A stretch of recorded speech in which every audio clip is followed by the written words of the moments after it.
பிராமண சமுதாயத்தை நெகட்டிவ் ஓட்டாட்டு, ஒரு எதிர்மறை ஓட்டாட்டு பயன்படுத்துகிறாங்க. அதை முறியடிக்கும் விதமாக நாங்கள் நேர்மறையாக வாக்களிக்க போகிறோம். நாங்கள் பிராமணர்கள், எங்களுக்காக சீமான் நிற்கிறாரு, பிராமண கடப்பாறையை கொண்டு திராவிடத்தை ஒழிப்போன்னு சொல்லும்போது அவர் பிராமணர்களுக்கு ஒரு பெரிய மரியாதை கொடுக்குறாரு. பிராமணர்களுக்கு தமிழ் மண்ணில் ஒரு பெரிய உயரிய இடம் இருக்குது. அதை சீமான் அங்கீகரிக்கிறாரு. எங்களை அங்கீகரித்து போகக்கூடிய, நேர்மறையாக அங்கீகரிக்கக்கூடிய சீமானை நாங்கள் ஆதரிப்போம். சீமான் பிராமணர்களை உயர்வுபடுத்தி பேசுறது மட்டும் இல்லை, 6 பிராமணர்களை கேண்டிடேட்டாட்டு போடுறாரு. இரட்டை இலை அதிமுக வாக்காளர்கள், வன்னியர் அல்லாத வாக்காளர்கள் வெளியேறாங்க. சீமான் இந்த சமூகங்களுக்கான ஒரு தலைவராட்டு தமிழ் மண்ணில் வளர ஆரம்பிக்கிறார். அப்போ இப்படிப்பட்ட ஒரு சூழ்நிலையில் அந்த சிறிய எண்ணிக்கை ஜாதிகள், பரவலாக வாழக்கூடிய ஜாதிகள், இனிமேல் அதிமுக ஜெயலலிதா இல்லாத போது நமக்கு எந்த முக்கியத்துவம் கிடையாது, இவங்கெல்லாம் நம்மளை ஆதிக்கம் செலுத்தக்கூடிய அளவுக்கு வந்துட்டாங்க, இதை நாம் ஏற்றுக்கொள்ளக்கூடாதுங்கிற ஒரு முடிவுக்கு வராங்க. அந்த சமூகங்கள் டக்குன்னு சீமானை அப்பி பிடிக்கிறாப்புல. ஸோ இந்த மாதிரி ஸ்ட்ராட்டஜைஸ் பண்ணி தான் சீமான் பண்ணுறாரு. இது கண்டிப்பாக யூபியில் கன்ஷிராமுக்கு கை கொடுத்த மாதிரி தமிழ்நாட்டிலையும் கை கொடுக்கும். பொருந்தா கூட்டணியாட்டு என்டிஏ ஆகக்கூடிய பட்சத்தில் நான் பெனிஃபிஷரி காஸ்ட் அப்போ எடப்பாடி பழனிசாமி சீமானுக்கு வர வாய்ப்பு இருக்குது. இது நடந்த விஷயத்தின் அடிப்படையில் நான் சொல்கிறேன். அப்போ மீண்டும் எடப்பாடி பழனிசாமியை இந்த தேர்தலில் சீமான் பலகீனப்படுத்துறதுக்கு வாய்ப்பு இருக்குது. அதாவது அதிமுகவில் ரெட்டலையில் பலன் இல்லாத ஜாதிகள், இந்த ஜாதிகள்கிட்ட சீமான் பலகீனப்படுத்துவார். இது தொடர்பாட்டு வெடிகுண்டு வீசுறது மாதிரி, அதாவது அரசியல் வெடிகுண்டு வீசுகிற மாதிரி பெரிய கருத்துக்களை வரும் நாட்களில் எந்தெந்த ஜாதிக்கு பாதிப்பு இருந்ததெல்லாம் நான் லிஸ்ட் போட்டு நான் சொல்லுவேன். அது வரும் நாட்களில் நான் அதை சொல்லுவேன். பிராமணர்களுக்கு முக்கியத்துவம் கொடுக்கக்கூடிய சீமானுக்கு, ஒரே குட்டையில் ஊறிய மட்டைகள்னு பெருந்தலைவர் காமராஜ் சொன்ன கருத்தை சொல்லி களமாடக்கூடிய சீமானுக்கு, இப்படி பட்டியல் வெளியேற்றத்தை பற்றி சொல்லக்கூடிய சீமானுக்கு மோடி பிரதமர் ஓட்டு போட்டவங்களாம் சீமானுக்கே போயிடுவாங்கன்னு இவர் அந்த ஒப்புதல் வாக்குமூலத்தை எடப்பாடியும் கொடுத்தாருன்னா பாஜக வச்சு அதிகபட்சம் 5 விழுக்காடுக்கு மேலே வராது. இதில் சீமான் பேலன்சிங் ஸ்ட்ராட்டஜியும் பண்ணுறாரு. வன்னியர், முக்குலத்தோர், வெள்ளாளக்கவுண்டர் இவங்களை முன்னிறுத்தி தான் அரசியல் களமாட முடியும், அவங்க தான் நம்மக்கிட்ட வராங்கன்னு சொல்லும்போது இதில் சீமான் என்ன விகத்தை வகுக்கிறாருன்னா,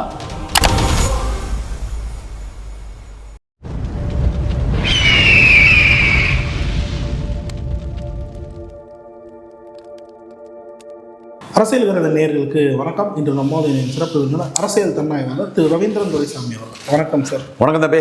எப்படி இருக்கீங்க சார்? நல்லா இருக்கும் தம்பி. சார், நேற்றைய தினம் சீமான் அவர்களை பிராமண சங்க தலைவர்கள் போய் நேரில் சந்தித்து வந்திருக்காங்க.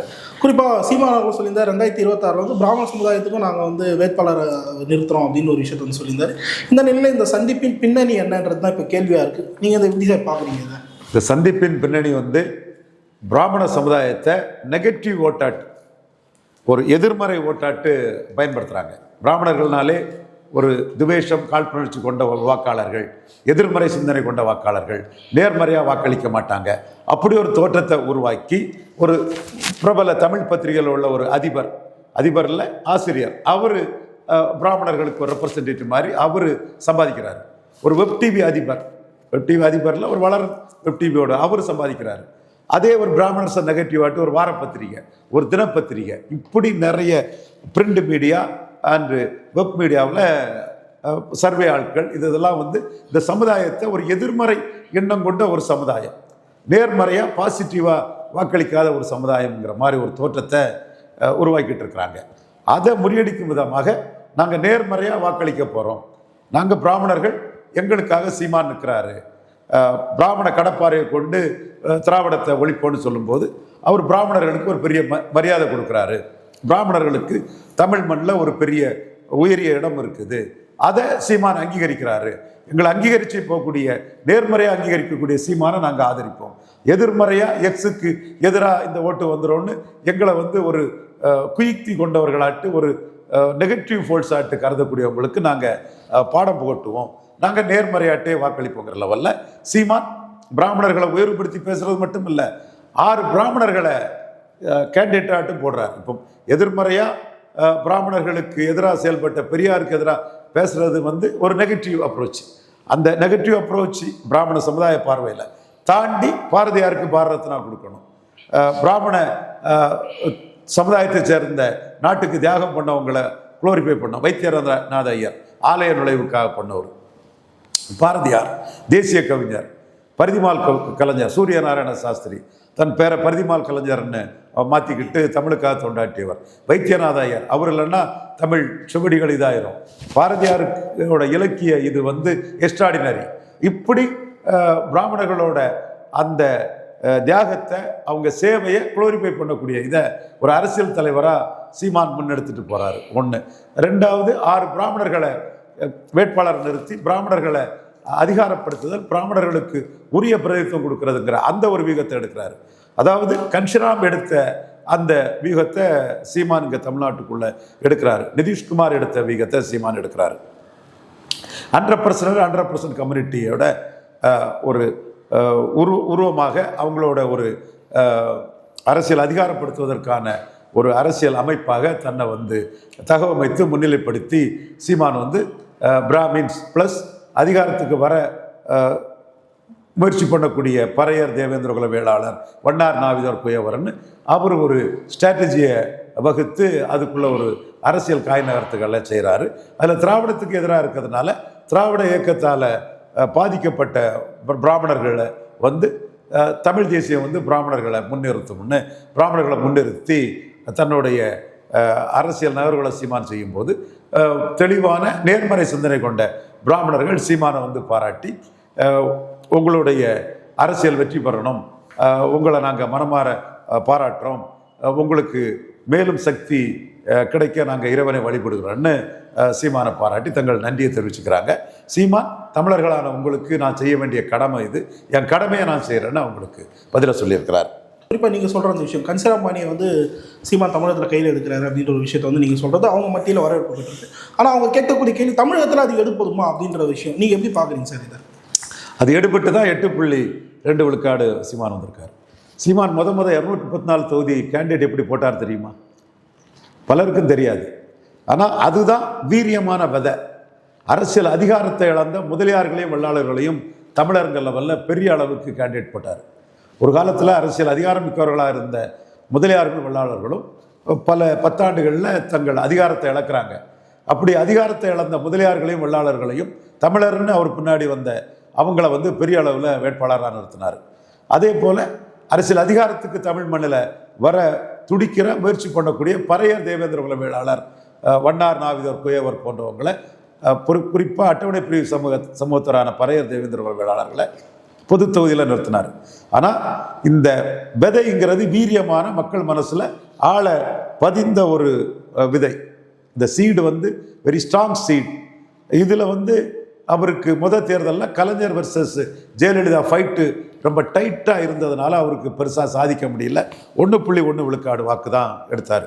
அதில் அவர் விட்டதெல்லாமே சிறிய எண்ணிக்கை ஜாதிகள், சிறிய எண்ணிக்கை பரவலாக வாழக்கூடிய சிறிய எண்ணிக்கை ஜாதிகள், செட்டியார், இந்த மாதிரி செங்குந்தர், இந்த மாதிரி ஒரு இடத்துல அடர்த்தியாக இல்லாமல் பரவலாக இருக்கக்கூடிய ஜாதிகளை அவர் தாராளமாக விட்டார்.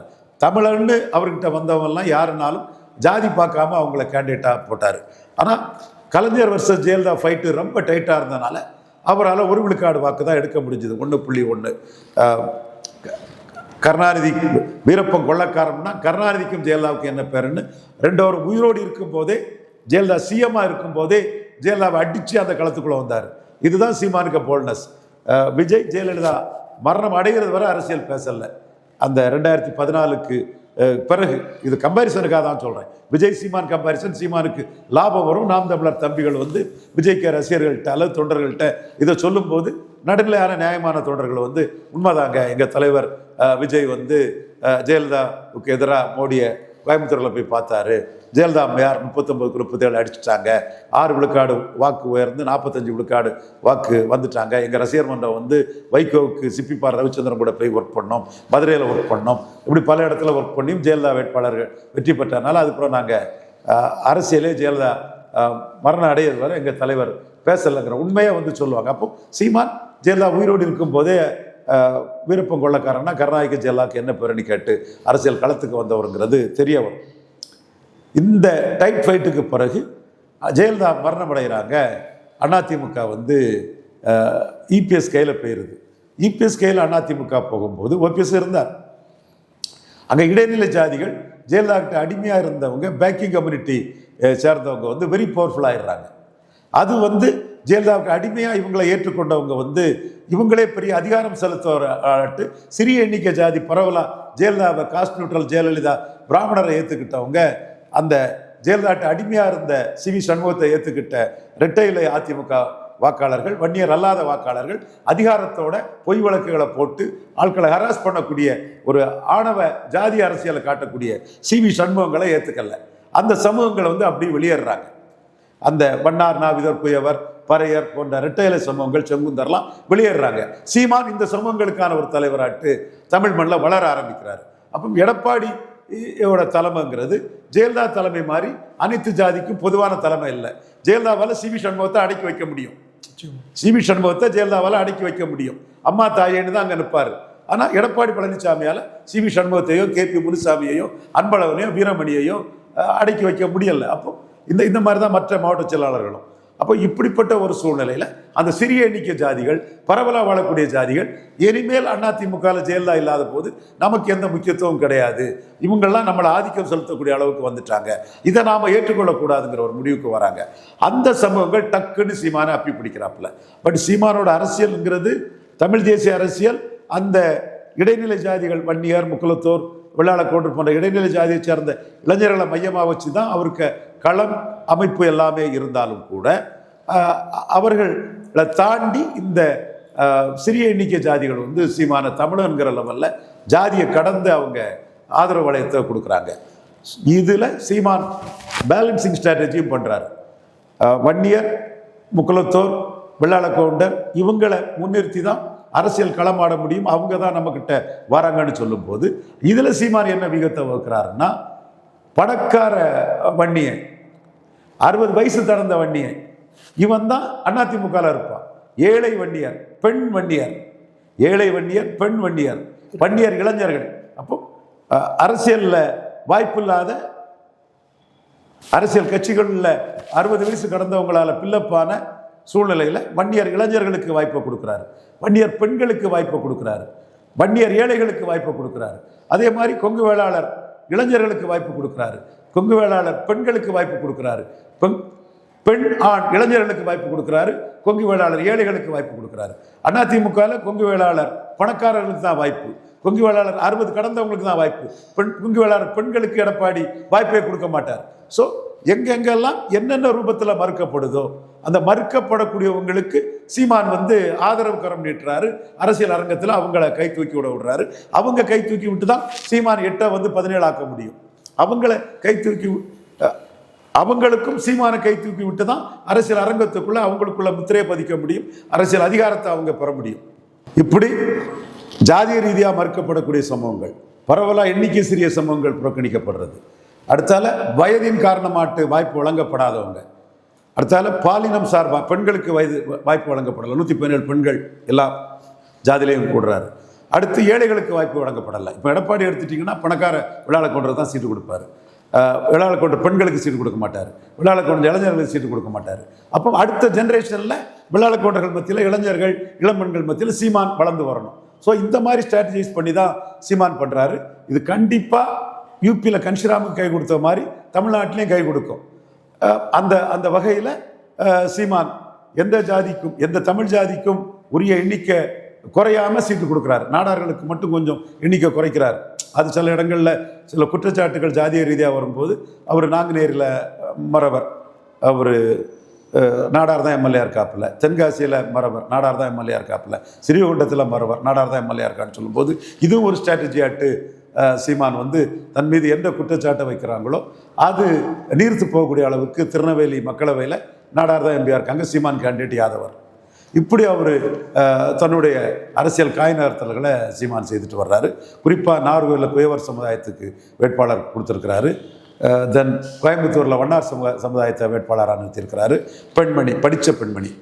இங்கே திருச்சியில் நாவிதர் சமூகத்துக்கு வேட்பாளர் கொடுக்குறாரு. போயர் சமூகத்தை சேர்ந்தவர்களும் அந்த மக்களுக்கும் நல்ல எண்ணிக்கையில் பரவலாக இருக்கிறாங்க. அவங்க இடஒதுக்கீட்டால் எடப்பாடி சி.வி. சண்முகம் போன்றவர்களால் பாதிக்கப்பட்டிருக்காங்களாம் உணரும் போது அந்த மக்களுக்கும் பாதிப்பு உரிய மக்களுக்கும் அவர் அந்த வாய்ப்புகளை கொடுக்குறாரு. வன்னியர்களுக்கும் மற்ற கட்சிகள் கொடுக்கக்கூடிய எண்ணிக்கைக்கு கொஞ்சமும் குறையாமல் எண்ணிக்கையில் கொடுக்குறாரு.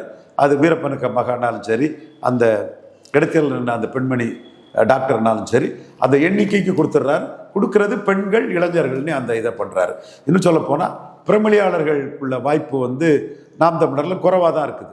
பாஜகவில் எப்படி கிறிஸ்தவ முஸ்லீம்களுக்கு வாய்ப்பு குறைவாக இருக்குதோ அதே மாதிரி பிரமணி சகோதரர்கள் வாய்ப்பு குறைவாக தான் இருக்குது. ஸ்ரீதர் வெரி எஃபெக்டிவ் அட்வொகேட், ரொம்ப சீமானோட ரொம்ப பவர்ஃபுல்லானவர். இந்த மாதிரி ஒரு சிலர் தான் இருக்காங்களே தவிர மற்றபடி அந்த வாய்ப்புகள் குறைவாக இருக்கும்போது அதை வந்து பொது தொகுதியில் ஆதி தமிழர்களை நிறுத்துறார், பறையர் தேவேந்திரர்களை வேளாளர் நிறுத்துறாரு. அதனால வன்னியருக்கும் முக்குலத்தோருக்கும் பாதிப்பு இல்லாத அளவுக்கு அதை பேலன்ஸ் பண்ணிக்கிறார். இப்படி அவர் ஒரு ஸ்ட்ராட்டஜி வகுத்து பண்ணுறாரு. அந்த ஸ்ட்ராட்டஜி வந்து சீமானுக்கு கண்டிப்பாக கை கொடுக்கும், உறுதியாக அது கை கொடுக்கணும் தான் நான் கருதுறேன். கிட்டத்தட்ட இந்திய அலையன்ஸ் வந்து உறுதியாயிருக்கு. எப்படி பார்க்குறீங்க சார் இந்த அலையன்ஸ்? என்டிஏ அலையன்ஸோட இப்போ உள்ள ஸ்ட்ரென்த்து எடப்பாடிக்கு 20 விழுக்காடு, பிஜேபிக்கு 11.4 விழுக்காடு வாக்கு மோடி பிரதமர்னு எடுத்திருக்காரு. மோடி பிரதமருக்கு விழுந்த வாக்கு சட்டசபைக்கு விழாது. இதுதான் வரலாறு. 2014 மோடி முத பிரதமர்னு வந்தார். அப்போ 5.5 விழுக்காடு ஓட்டு என் சகோதரர் பொன் ராதாகிருஷ்ணன், அது ஒரு அச்சீவ்மெண்ட். ஓட்டுலையும் அவர் ஓரளவு நிரூபித்தார். 2 சீட்டையும் பொன் ராதாகிருஷ்ணன் எடுத்து காட்டினார்.